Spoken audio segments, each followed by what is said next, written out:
TheChowTimePod. It's your host, Red. I got a video today from the Philip Scott Show. I know, my bad. In the last video I featured him. I kept on calling him Travis Scott. My bad. I try to correct it, but I'm not too great with the correcting in the YouTube creator thing while you already uploaded. Sorry, guys. But yes, Philip Scott, wonderful creator. This one's on Passport Sisters, getting a reality check from a South Korean man. So please like and subscribe down below. I really appreciate that. And let's get to that. Ciao time. You know, there's women that travel all over the world, and some of them think they can do what the men could do, those who are be called the passport bros. And the women think, well, I can travel over the world too. I could date, I can do whatever. But there is a major difference, especially for the sisters in the community. No. Women in general are vulnerable. That's just in general. Yep. It don't matter about their attitude. It don't matter if they're masculine. It don't matter about any of that. They're still vulnerable, period. In the United States of America, women are treated very well. Women have way more rights than outside of this country. 100%. Now, I want you to hear what would happen with a sister here that decided to go out on a date out there in South Korea. Let's review it. You have like any unique experiences so far, like going out on dates? The last guy I went on a date with, and he asked me, and I was asking him and stuff, and I like standard questions, you know, like, have you ever been with a foreign girl? Have you ever been with like a black woman and everything? And when I asked him that, he's like, yeah, but I don't think I want any N-word kids. What the hell did you just say? Damn. Like, in America, the N-word is a thing. Actually, in other countries, it's not such a thing. Especially in China, where they use the word nigga as in like a fill-in word. I'm not trying to say the N-word here, but they use that particular word as like a fill-in word. So, like, I saw in a comedy special with, I forgot who it was. Oh, Russell Peters, I think, right? Where the Chinese person is just like saying that constantly, like, contemplating what they want on the menu. It's not a bad derogatory term like it is in the U.S. Wow. Wow. Just like that, huh? Just like that. Okay. But, I mean, that's pretty rough to say that they don't want to have a baby. Like, that's pretty fucked up. I don't think I would want any N-word kids because they would get bullied here in Korea. I said, I almost jumped out of my seat. I said, so like, why that word? Why can't you just say, why couldn't you just say you don't want any black kids? But you use a nice hard word. Wait, he said N-word kids, not, or did he like use the word like? No, he said the word verbatim. He was like, I don't want any kids. This is where I said like, the level of experience with certain Koreans with black people sometimes does vary, because why you would think that was something you could say to me and I wasn't going to potentially retaliate against you is questionable. The reason why he could say that to you because he's not worried about you.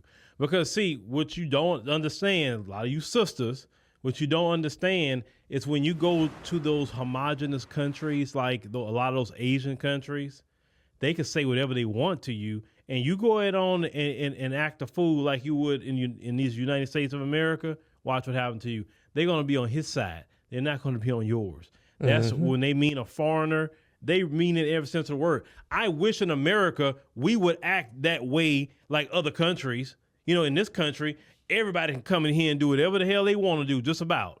Yep. I mean, I don't usually do politics here, but look at that southern border. Everybody and their mama coming across it. In other countries, you better not come across their border like that. Go ahead and cross their border if you want to. Watch what's going to happen. And then in certain countries, you can't even buy property unless a citizen is on there with you. 100%. Like in Cambodia, you're not allowed to buy land there unless you are a Cambodian citizen, which my parents and my dad is, and most of my family are. I am actually also, because I was actually born there, and they allow dual citizenship there. So yes, a lot of countries put in a lot of weight to be a citizen or to be the person, like the originator of this country, to be able to buy things like of value, which is property.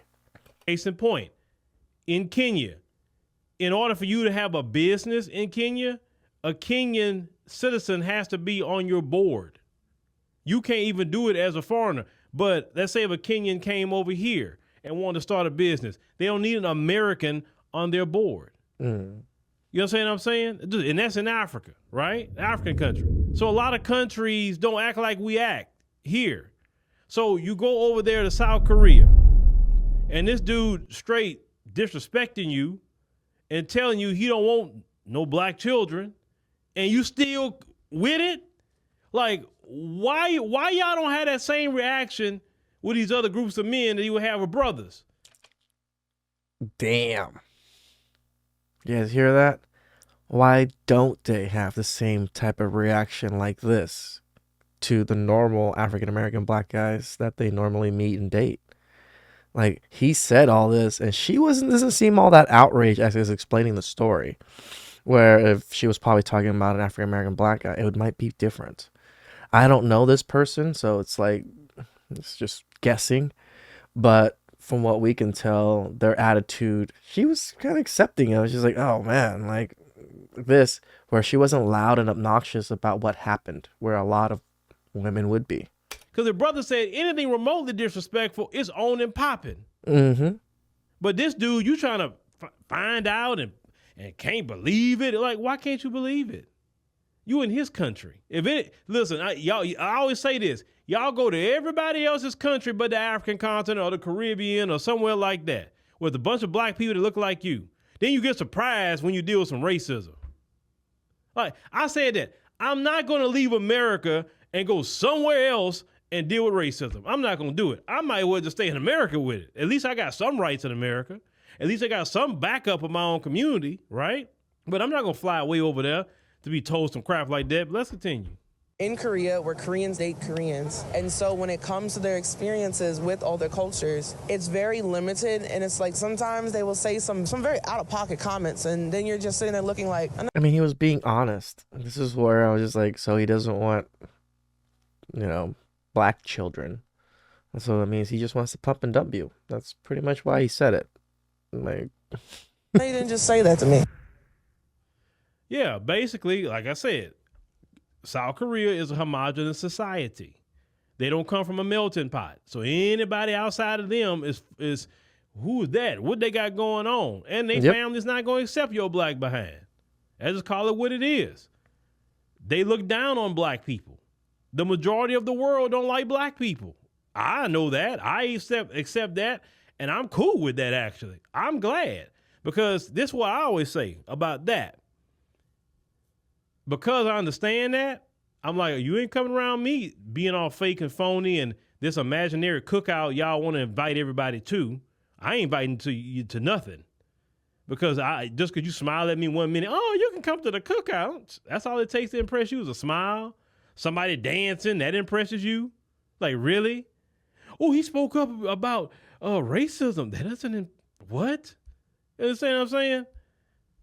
But hopefully she gets a wake-up call and bring herself out of South Korea with a man talking to you like that. But I guarantee you this. If a white man had said the exact same thing to her, she would have had a different reaction. Than which even her telling the story would have been a different reaction. Exactly. That's what I'm trying to explain. Like, her just telling the story, it would have been way more animated, way more harsh on him, way more harsh on men in general. But yeah, she was actually very soft on this Korean guy. So I was like, I wonder if I can just act a fool and to other races and like get a pass in a sense because I'm Asian. It's just amazing to me, like what some of y'all put up with in other people's countries. But y'all let me know what y'all think about, this woman here. Like, you like I say, you passed up all the black nations to go way over there and get treated the same. That doesn't make sense. That was some good chow. It's interesting that what African American communities, the black community, especially women, just don't realize not everything is a melting pot in every other country. A lot of countries are not just racist towards black people. This is the misconception of the racism thing. No, they just don't like other countries. Trust me, guys. Like, my country, Cambodia, hates Vietnam. We're connected to each other and intermingle each other all the time. But my family dislikes Vietnamese people, and a lot of the Vietnamese people dislike Cambodian people. As long as you're not from that country, from almost any country, they're going to treat you differently. It's just how it is in other countries. It's wonderful that the US is the way it is, where we get to see all the different races. Like, it's hard to just see only one race unless you live in a very like gated community or something, where other countries you can live your whole life and probably never see a black person. So yeah, of course they're going to be a little bit different about it. So please subscribe down below. I really appreciate it, and I'll catch you guys next time. Ciao.